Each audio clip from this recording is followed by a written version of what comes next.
नमस्कार दोस्तों, आपका स्वागत है फिर से आपके अपने यूट्यूब चैनल स्टडी प्लेटफॉर्म पर। दोस्तों, आज के इस वीडियो में हम लोग पढ़ने वाले हैं गणित के महत्वपूर्ण ऑब्जेक्टिव प्रश्नों को, जिसमें आपको मॉडल सेट कराई जा रही है जो आपके बिल्कुल आपके एग्जाम पैटर्न पर बनाई गई है। बिल्कुल आपके एग्जाम में भी इसी तरह के प्रश्न देखने को मिलता है, तो आप लोग वीडियो को लास्ट जरूर देखिएगा, क्योंकि आधा अधूरा वीडियो देखने से कोई भी आपको फायदा होने वाला नहीं है। अगर आप परीक्षा में अच्छे मार्क्स लाना चाहते हैं तो वीडियो को लास्ट से जरूर देखिएगा, और अगर वीडियो पसंद आए तो वीडियो को लाइक कर दीजिएगा। अगर चैनल पर पहली बार जुड़े तो चैनल को सब्सक्राइब कर लीजिए, ठीक है, क्योंकि हमारे इस चैनल पर सभी सब्जेक्ट की मॉडल प्रैक्टिस सेट कराई जा रही है। अब आपके परीक्षा का समय बहुत कम शेष रह गया है, तो आप लोग वीडियो को जरूर लास्ट तक देखिएगा और अपने चैनल को भी सब्सक्राइब कर लीजिए। तो चलिए, हमारा सबसे पहला प्रश्न है कि कोट 90 डिग्री माइनस थीटा।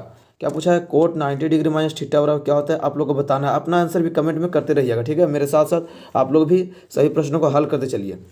तो दिया हमारा सबसे पहला प्रश्न में कि कोट 90 डिग्री माइनस थीटा बराबर क्या होता है। जैसे कि आप लोगों को पता है कि कोट 90 डिग्री माइनस थीटा क्या हो जाएगा, तो हमारा टेन थीटा बनाता है। आप लोग को इसे याद रखना होगा कि कोट 90 डिग्री माइनस थीटा बराबर होता है टेन थीटा। डायरेक्टली आपको याद रखना है, ठीक है। तो चलिए, हमारा अगला प्रश्न है 80 नंबर पूछा गया, जिसमें कि त्रिभुज के शीर्ष के निर्देशांक दिया हुआ है x1/1 x2/2 तथा x3/3, तो केंद्र का निर्देशांक क्या होगा। अब केंद्र का निर्देशांक कैसे निकाला जाता है, जिसके लिए क्या फॉर्मूला होता है ना, कि हमारा होता है x1 प्लस x2, क्या होता है x1 plus x2 plus x3, तो x3 बटा क्या हो जाएगा हमारा 3, और y के लिए क्या निकालते हैं y1 प्लस y2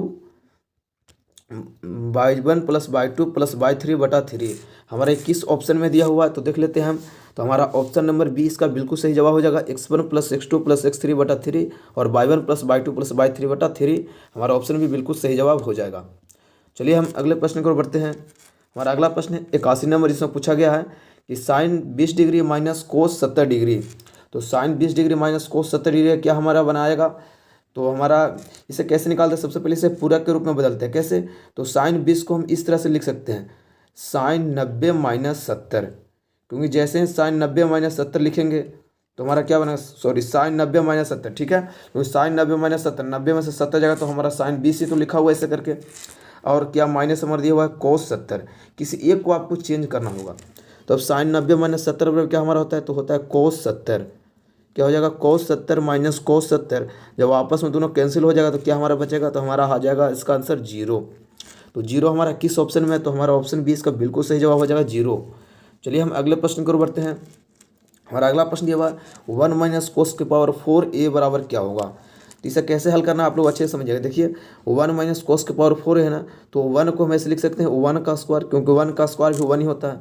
और कोस 4 को क्या लिख सकते हैं, कोस स्क्वायर a का होल स्क्वायर। इस तरह से आप लोग इस तरह से तोड़ लेना। अब क्या यहाँ पर हमारा बनता है, यहाँ पर बनता है हमारा ए स्क्वायर माइनस बी स्क्वायर का फॉर्मूला पर बैठ जाएगा, क्योंकि हम इसे ए मानते हैं इसे बी मानते हैं। तो ए स्क्वायर माइनस बी स्क्वायर क्या होता है, ए प्लस बी इंटू ए माइनस बी, मतलब 1 प्लस कोस स्क्वायर हो जाएगा ए, और एक बार हो जाएगा 1 माइनस कोस स्क्वायर ए, क्योंकि ए प्लस बी इंटू ए माइनस बी पर ए अच्छे से टूट जाएगा, ठीक है। इसके बाद हम क्या कर सकते हैं, तो यहाँ पर देखिएगा 1 प्लस कोस स्क्वायर लिख सकते हैं, 1 प्लस कोस स्क्वायर ही रहेगा, 1 प्लस कोस स्क्वायर ए। लेकिन क्या होता है 1 minus sine 1 minus cos square theta. अब माइनस है तो माइनस हम क्या, माइनस 1 माइनस कोस स्क्वायर होता है साइन स्क्वायर, तो हम यहाँ पर लिख सकते हैं साइन स्क्वायर। इसे हम इस तरह से भी सजा कर लिख सकते हैं कि साइन स्क्वायर हो जाएगा साइन स्क्वायर ए इंटू 1 प्लस कोस स्क्वायर ए, इस तरह से। तो इस तरह से हमारा कौन सा फॉर्मूला बन जाएगा, साइन स्क्वायर ए इंटू 1 प्लस कोस स्क्वायर, मतलब क्या हमारा कौन सा बनेगा, तो ऑप्शन डी इसका बिल्कुल सही जवाब हो जाएगा। तो आप लोग को इसी तरह से ए माइनस बी का होल सॉरी ए स्क्वायर माइनस बी स्क्वायर पर तोड़ लेना है, ठीक है। तो चलिए, हम अगले प्रश्न की ओर बढ़ते हैं। हमारा अगला प्रश्न 83 नंबर, जिसमें पूछा गया है कि √2 कोस थीटा बराबर 1 है, तो थीटा का मान क्या होगा। अब हमें √2 कोस थीटा बराबर 1 दिया हुआ है, तो इस तरह से हम लिख सकते हैं इसको, कोस थीटा बराबर क्या लिखा जाएगा, हमारा 1 इधर है और √2 चला जाएगा नीचे भागा में। अब बताना है हमें कि कोस थीटा मतलब कोस कितना डिग्री का मान होता है 1/√2। तो हमें होता है थीटा जब 45 रखेंगे तो हमारा आ जाएगा कोस 45 का मान कितना आ जाएगा 1/√2। हमारा 45 डिग्री इसका बिल्कुल सही जवाब हो जाएगा ऑप्शन बी। चलिए, हम अगले प्रश्न को बढ़ते हैं 84 नंबर। पूछा जा रहा है इसमें कि टेन थीटा बराबर पी बटा क्यू हो तो sine cos theta plus sine theta बटा cos theta minus sine theta क्या होगा। अब इसे निकालने का क्या तरीका होता है आपको समझना अच्छे से। क्या करेंगे, हम अंश और हर में कोस से भाग देंगे, क्योंकि हमें टेन बनाना है। तो अंश और हर में कोस से जैसे ही भाग देंगे तो हमारा कोस कोस कट जाएगा और बचेगा हमारा क्या यहाँ, और साइन में जैसे ही कोस से भाग देंगे तो हमारा बना लेगा टेन, ठीक है। उसी तरह से हमें नीचे भी करना है। क्या हो जाएगा यहाँ पर कोस कोस कटेगा तो 1 बचेगा माइनस, और यहाँ पर हो जाएगा टेन थीटा। ठीक है, तो इस तरह से आपको कर लेना है। अब क्या करना है यहाँ पर, तो 1 यहाँ पर बचेगा क्या, 1 और टेन थीटा का मान दिया हुआ कितना, पी बटा क्यू। तो पी बटा क्यू करेंगे टेन थीटा जगह पर, और 1 माइनस पी बटा क्यू हो जाएगा नीचे। अब इसे हम जैसे ही गुना करते हैं तो हमारा ऊपर बनाएगा पी प्लस क्यू, क्या बनेगा पी प्लस क्यू और बटा क्यू, और नीचे बना क्या हमारा क्यू माइनस पी और बटा क्या हो जाएगा क्यू। ये क्यू से क्यू हमारा कैंसिल आउट हो जाएगा, तो हमारा बचेगा क्या ऊपर में, ऊपर बच जाएगा पी प्लस क्यू और नीचे बच जाएगा क्यू माइनस पी। तो हमारा किस ऑप्शन में है देख लेते हैं यहाँ पर, तो ये ऑप्शन बी इसका बिल्कुल सही जवाब हो जाएगा, क्यू प्लस पी और बटा में क्यू माइनस पी, इस तरह से लिख सकते हैं। तो चलिए हम अगले प्रश्न की ओर बढ़ते हैं। हमारा अगला प्रश्न है 85 नंबर। पूछा जाए इसमें कि सेक ए बराबर 25/7 है तो साइन ए का मान क्या होगा। सेक ए बराबर 25/7 दिया हो ना, तो साइन ए तो हम कैसे निकालेंगे। सेक ए का फॉर्मूला क्या होता है, तो हमारा होता है कर्ण बटा, क्या होता है कर्ण बटा आधार, क्या होता है कर्ण बटा आधार, मतलब कर्ण का मान हमारा 25 दिया हुआ, आधार का मान हमारा 7 दिया हुआ। तो यहाँ से हम लंब निकाल सकते हैं। तो लंब निकालेंगे तो हमारा क्या बचेगा, अंडर रूट होता है कर्ण स्क्वायर, क्या होता है अंडर रूट कर्ण स्क्वायर माइनस आधार स्क्वायर। इस पर हम इसे निकाल लेते हैं। कर्ण का स्क्वायर मतलब 25 का करेंगे तो 625 और माइनस और 7 का करेंगे तो कितना आ जाएगा 49। इसे हम घटा लेते हैं। ठीक है, तो घटाएंगे इसको तो कितना आएगा 8 7 15 सॉरी 9 6 15 और यहाँ बच गया 11 7 4 11 और यहाँ बचेगा कितना 576। अब 576 किसका होता है वर्गमूल, तो हमारा होता है 24 का, मतलब लंब बराबर क्या आ गया हमारा 24। अच्छा क्या हमसे पूछा है साइन ए, तो साइन ए का फॉर्मूला क्या होता है, तो साइन ए का फॉर्मूला हमारा होता है लंब बटा, क्या होता है लंब बटा होता है कर्ण। तो लंब का मान कितना दिया हुआ है, तो लंब का मान हम निकाल चुके हैं 24 और कर्ण का मान कितना हमारा पहले से दिया हुआ तो 25। राइट ऑप्शन क्या हो जाएगा 24/25। हमारा किस ऑप्शन में 24/25 है, तो राइट ऑप्शन ए इसका हो जाएगा। तो चलिए हम अगले प्रश्न की ओर बढ़ते हैं। 86 नंबर प्रश्न पूछा गया है कि tan स्क्वायर 45 डिग्री -1 का मान क्या होगा। जैसे कि हमें पता है कि tan 45 का मान क्या होता है, तो tan 45 का मान 1 होता है। 1 का स्क्वायर कर देंगे, ठीक है, फिर -1, तो 1 का स्क्वायर 1 ही होगा और 1 में से 1 जब इसको हम घटाएंगे तो हमारा आ जाएगा 0। ऑप्शन बी इसका बिल्कुल सही जवाब हो जाएगा।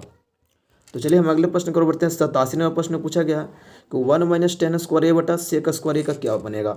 तो 1 - tan स्क्वायर ए बराबर क्या फॉर्मूला होता है, जैसे कि हमें पता है कि 1 - tan स्क्वायर ए बराबर फॉर्मूला बनता है सेक स्क्वायर ए, क्या बनता है सेक स्क्वायर ए।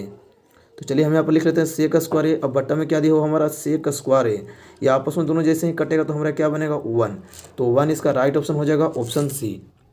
प्रश्न पूछा गया है कि त्रिभुज एबीसी के बिंदुओं डी और ई क्रमशः भुजाओं एबी तथा एसी पर इस प्रकार के हैं कि डी समांतर बीसी यदि एडी बटा डीबी बराबर 4/5 और एसी बराबर 18 सेंटीमीटर है तो एई बराबर क्या आएगा।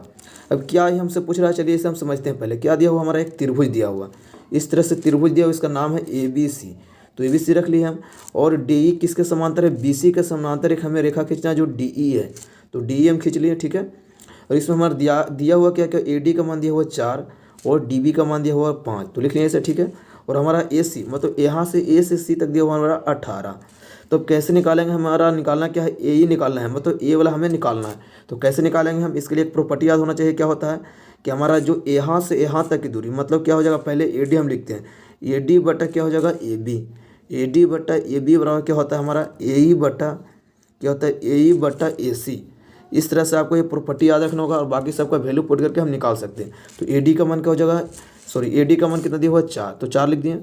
और ए बी का मान क्या हो जाएगा, मतलब यहाँ से यहाँ तक 5 इधर है और 4 इधर है, 5 4 9, तो हम 9 लिख लेते हैं। और ए ई हमसे पूछा है तो ए ई को ए ही छोड़ देते हैं। और ए सी का मान दिया हुआ 18। अब क्या करेंगे, हम तिरछा तिरछे गुना कर लेते हैं। चलिए हम यहाँ पर बना लेते हैं, ठीक है। तो हमें ए ई पूछा है तो ए ई को रखेंगे यहाँ पर, क्या बनेगा हमारा 9 गुना ए ई बनेगा, ठीक है, क्योंकि 9 में ए ई से गुना करेंगे, इधर बन जाएगा हमारा 18 चौक 72। जैसे इनसे काटेंगे हम 9 8 72, तो ए ई बराबर क्या हमारा निकल के आ गया 8। ए ई बराबर कितना आ जाएगा 8 सेंटीमीटर। तो 8 सेंटीमीटर हमारा बिल्कुल राइट ऑप्शन हो जाएगा। किस ऑप्शन में दिया हुआ है, तो हमारा राइट ऑप्शन कौन सा हो जाएगा, ऑप्शन बी 8 सेंटीमीटर। चलिए हम अगले प्रश्न की ओर बढ़ते हैं। हमारा अगला प्रश्न पूछा गया 89 नंबर, जिसमें पूछा गया एक न्याय संगत पासा को फेंका गया तो एक रूढ़ संख्या आने के प्रयोक्ता क्या। अब रूढ़ संख्या क्या होता है, जिसे हम प्राइम नंबर इंग्लिश में बोलते हैं, क्या प्राइम नंबर मतलब अभाज्य संख्या, अभाज्य संख्या बोले या तो क्या बोले रूढ़ संख्या बोले। तो हमें पासा को फेंकना है, तो पासा में क्या क्या हमारा संख्या रहता है, तो 1 रहता है, 2 रहता है, 3 4 और 5 और एक 6 रहता है। ठीक है, तो इसमें हमें चुनना है कि कौन कौन सा है जो रूट संख्या है। तो हमारा रूट संख्या 2 हो गया, 3 हो गया और 5 हो गया। मतलब क्या हमारा एनी का मान कितना दिया हुआ है, तो एनी का मान कितना हमारा रूट संख्या 3 है। एनएस क्या हो जाए जो टोटल संख्या है, तो टोटल संख्या में पास हम होते हैं 6। तो 3 हो गया हमारा एनी और एनएस हो गया हमारा 6। तो हमें पारीकता पूछा है, तो पारीकता बराबर क्या होता है फॉर्मूला हमारा, तो पारीकता बराबर होता है हमारा एनी बटा एनएस। आपको याद रखना होगा एनी बटा क्या होता है एनएस। तो एनी का मान कितना दिया हुआ 3 और एनएस का मान दिया हुआ 6। जैसे काटेंगे से हम तो 1/2 हमारा राइट आंसर हो जाएगा। मतलब ऑप्शन बी इसका बिल्कुल सही जवाब हो जाएगा 1/2। चलिए हम अगले प्रश्न की ओर बढ़ते हैं। 90 नंबर प्रश्न पूछा गया कि यदि दो वृत्तों के क्षेत्रफलों का अनुपात कितना दिया हुआ है 4:25, तो उनकी त्रिज्याओं का अनुपात क्या होगा। जब भी क्षेत्रफल का अनुपात दिया रहता है तो त्रिज्या का अनुपात कैसे निकालते हैं। तो सबसे पहले पहला वृत्त का अगर हम निकालना है हमें क्षेत्रफल, तो क्या लिखते हैं पाई आर स्क्वायर, लेकिन पहला वृत्त इसलिए आर में लगा दें। ठीक है, दूसरे के लिए पाई आर स्क्वायर मतलब R2। अब दोनों का अनुपात कितना है, तो 4/25 दिया हुआ। इस तरह से हमारा पाई से पाई कटेगा और दोनों पर स्क्वायर है, तो इधर हमारा रूट स्क्वायर में आ जाएगा, क्या आ जाएगा स्क्वायर रूट में आ जाएगा। तो R1 और R2 का अनुपात पूछा हमें, तो इधर क्या चला जाएगा 4/25 जो वो रूट में चला जाएगा। अब 4 का निकालेंगे हमें वर्गमूल करेंगे तो 2 आएगा, 5 का क्या आ जाएगा 25 का क्या आ जाएगा 5। तो 2:5 हमारा निकल के आ जाएगा आंसर R1 और R2 का रेशियो। तो आप लोग 2 अनुपात किस ऑप्शन में है 2:5, हमारा ऑप्शन डी इसका बिल्कुल सही जवाब हो जाएगा। तो आप लोग इस तरह से निकाल लीजिएगा, जब भी पूछे हमारा क्षेत्रफल का दिया रहे और त्रिज्या का पूछे तो सिर्फ हमें अंडर रूट में डाल देना है, वही हमारा आंसर हो जाएगा 2:5। चलिए हम अगले प्रश्न की ओर बढ़ते हैं।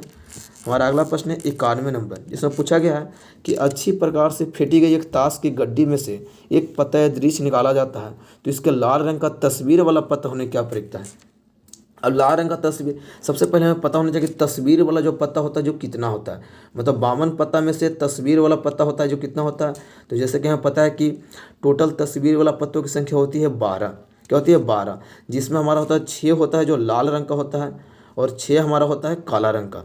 तो आप लोग के इसे अच्छे से याद रखना चाहिए ताश वाला। ठीक है, तो हमें पूछा है किसका प्रक्रिया, तो लाल रंग का तस्वीर वाला। तो लाल रंग का तस्वीर वाला कहने का मतलब कि हमारा एनी का मान कितना हो जाएगा, तो एनी का मान हमारा हो जाएगा 6 और एनएस टोटल कितना होता है ताश का पत्ता। तो इसमें ऐसे भी हमें पता होना चाहिए कि ताश का पत्ता होता है 52, तो हमको 52 रखना है एनएस का मान। परिक्ता हमें से पूछा है, तो परिक्ता पी बराबर लगाएंगे एनी बटा एनएस। क्या होता है एनी बटा एनएस, तो आप लोग को ऐसे समझते चलना है। ठीक है, तो एनी का मान कितना हमारा दिया हुआ है 6 और एनएस का मान दिया हुआ है 52। जैसे ही इसे काटेंगे हम तो 3 दूना 6 और 26 दूना 52 कटेगा, मतलब हमारा 3/26 इसका राइट आंसर हो जाएगा। कौन सा ऑप्शन है, तो ऑप्शन डी इसका बिल्कुल सही जवाब हो जाएगा 3/26। तो चलिए हम अगले प्रश्न की ओर बढ़ते हैं। 92 नंबर पूछा जा रहा है हमसे कि यदि किसी बंटन का माध्य और माध्यक 4.6 क्या दिया हुआ है, माध्य 4.6 है और माध्यक है 4.8, तो बहुलक क्या होगा।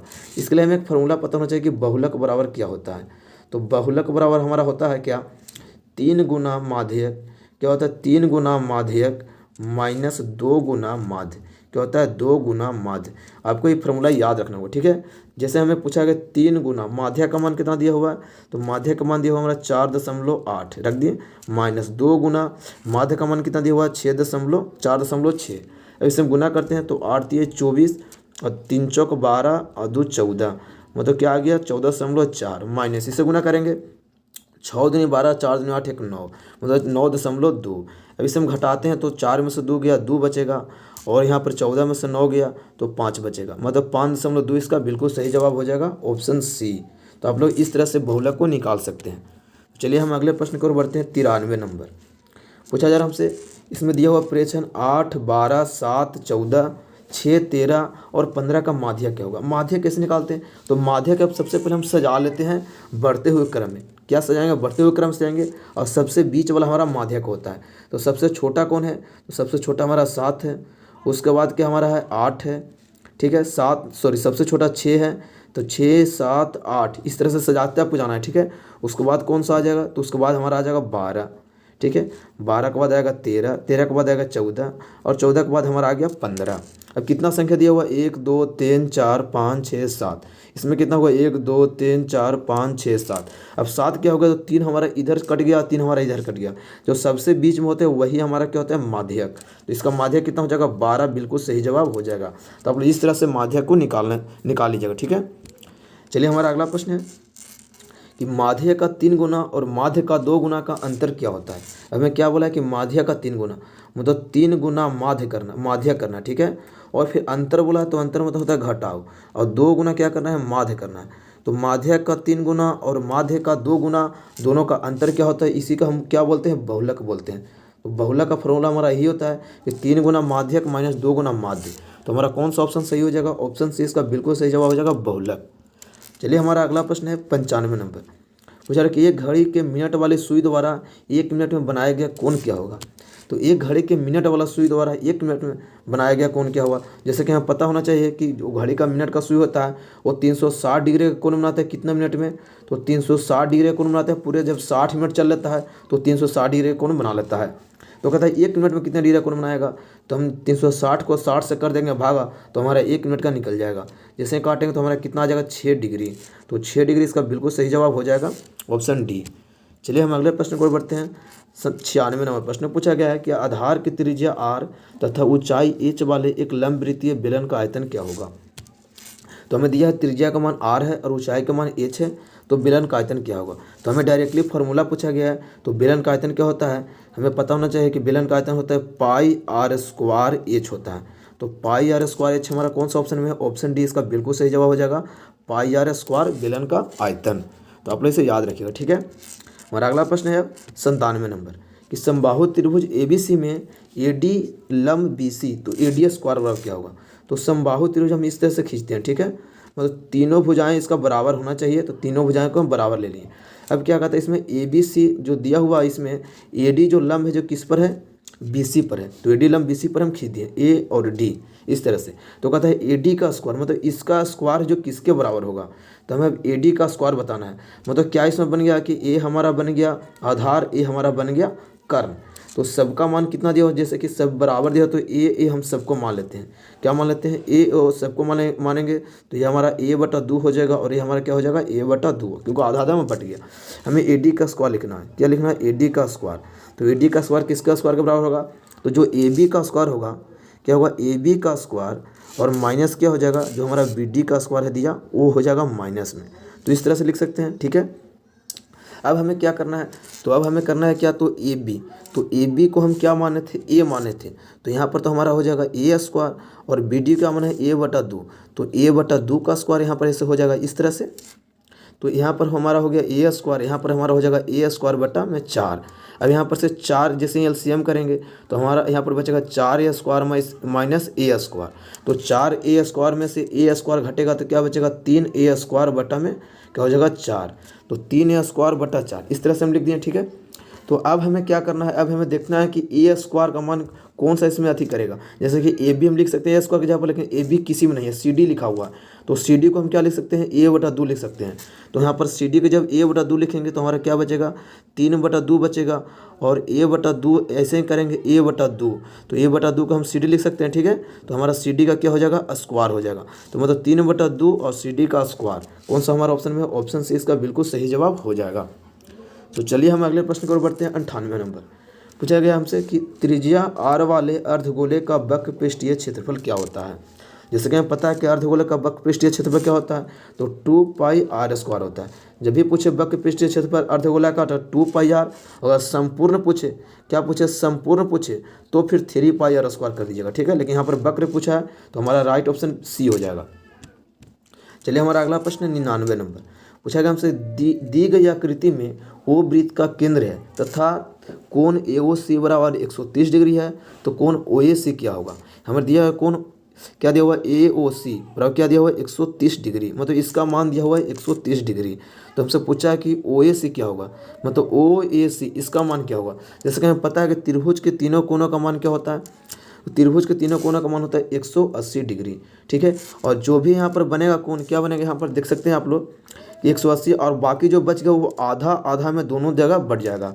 तो 180 में से तो 130 तो एक कोण हो गया, इसे हम घटाएंगे तो हमारा बच जाएगा कितना, तो हमारा बचेगा यहाँ पर कितना, तो 130 का मान ये हो गया, तो हमारा बच गया 50 बच गया ना, क्योंकि 50 और 130 180 बना लेगा। तो हमारा 50 से दोनों मिला के हुआ तो ये कितना होगा, तो ये हो जाएगा 25 और इधर वाला भी कितना हो जाएगा 25 डिग्री। हमसे पूछा कौन है, कौन ओ ए सी, मतलब ए वाला कितना आ जाएगा 25 डिग्री। 25 हमारा ऑप्शन में नहीं है, इनमें से कोई नहीं, इसका बिल्कुल सही जवाब हो जाएगा डी, 25 डिग्री ही इसका सही जवाब होगा। तो चलिए हमारा अगला प्रश्न है 100 नंबर, जो हमारा इस वीडियो का लास्ट प्रश्न रहने वाली है, क्योंकि आपके एग्जाम में भी 100 प्रश्न देखने को मिलता है, जिसमें आपको 50 प्रश्न को बनाना होता है। ठीक है, चलिए हम 100 नंबर प्रश्न को देखते हैं। कहता है इसमें कि 14 का मिलान चिन्ह क्या होगा। तो 14 का मिलान चिन्ह क्या होता है, जैसे कि हमें पता होना चाहिए कि 4 ऐसे खींचते हैं और 5 पर इसे कट करते हैं, फिर से हम ऐसे 4 खींचेंगे और 5 पर इसे कट करेंगे, मतलब 5 5 10 तो इधर हो गया, और 14 बोला है तो 4 को और इस तरह से खींचेंगे, तो 5 5 10 और 10 और 4 14। कौन सा हमारा ऑप्शन दिया हुआ, ऑप्शन इसका कौन सा सही हो जाएगा, ऑप्शन डी इसका बिल्कुल सही जवाब हो जाएगा। तो चलिए दोस्तों, आशा करते हैं कि सारे प्रश्नों को आप लोग अच्छे से समझ गए होंगे। अगर वीडियो पसंद है तो वीडियो को लाइक कर दीजिए, चैनल को अगर सब्सक्राइब नहीं किया है तो चैनल को भी सब्सक्राइब कर लीजिए, क्योंकि हमारे चैनल पर सभी सब्जेक्ट की मॉडल प्रैक्टिस सेट कराई जा रही है। तो आप लोग सभी प्रैक्टिस सेट को लगाते रहें, क्योंकि आपकी अब बोर्ड परीक्षा का समय बहुत कम शेष है, तो आप लोग प्रैक्टिस सेट जरूर लगाएं। और अगर चैनल को अभी तक सब्सक्राइब नहीं, चैनल को भी सब्सक्राइब कर ले। चलिए दोस्तों, मिलते हैं अगले वीडियो में, तब तक के लिए जय हिंद जय भारत।